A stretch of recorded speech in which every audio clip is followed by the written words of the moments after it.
Hey guys, in this video, I will show you how to use Bloxstrap multiple accounts. Alright, let's begin. First, go to GitHub where you'll see a section for Bloxstrap multi-instance integration.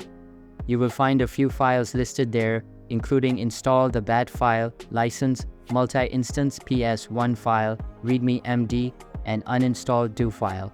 Scroll down to find important installation instructions.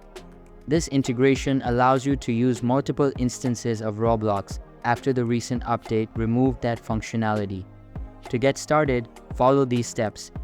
First, grab the latest source code by clicking the link provided. Next, unzip the downloaded archive and place the folder in a location without spaces in the final path. It's important to avoid spaces in the folder name to prevent errors during installation. The third step is to run the install.db file to begin the installation process.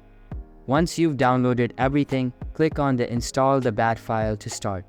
To do this, click the download zip button and you're all set. So that's basically how you can use Bloxstrap multiple accounts. And that's it for this video. If you find this helpful, consider subscribing and giving this a big thumbs up. Thanks.